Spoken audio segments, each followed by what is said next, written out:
Exercice sur les bases calculatoires de première spé. On me demande de résoudre cette équation-là. Avant de foncer, on va réfléchir un petit peu, analyser l'objet. On a donc égal à 0 à droite. Et ici, on a une somme. J'ai donc un nombre plus un autre qui est égal à 0.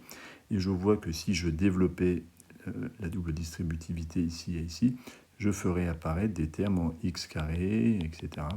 Et j'arriverai donc à une équation du second degré est égal à 0. On est dans les bases calculatoires de première spé, donc issues de la seconde, et on n'est pas censé savoir résoudre des équations du second degré pour l'instant. Donc, ce n'est pas la stratégie de développer, il faut donc essayer de factoriser. C'est la stratégie systématique avec les équations du second degré, et là j'ai une somme. Pour factoriser, il y a deux stratégies, soit j'ai une identité remarquable, ce qu'on ne voit pas, soit un facteur commun, et là il est flagrant, on trouve 4x moins 1 dans chacun des deux membres de mon égalité. Donc je vais pouvoir factoriser cette expression par 4x moins 1. Je vais mettre un crochet. Dans mon premier terme, 4x moins 1 est facteur de x moins 4. On pourrait mettre une parenthèse, ça ne sert à rien. Entre les deux termes, c'était donc une somme, donc je rajoute le plus de la somme.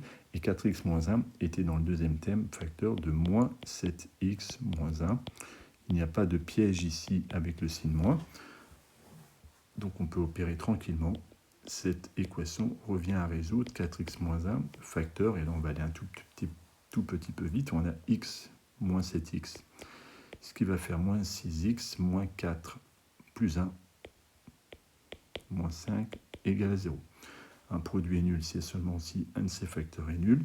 Cela revient à dire que soit 4x moins 1 est égal à 0, ou bien moins 6x moins 5 est égal à 0, x est égal à 1 quart, ou bien x est égal à moins 5 sixième. Attention dans la résolution de ces équations de ne pas faire des erreurs de signe.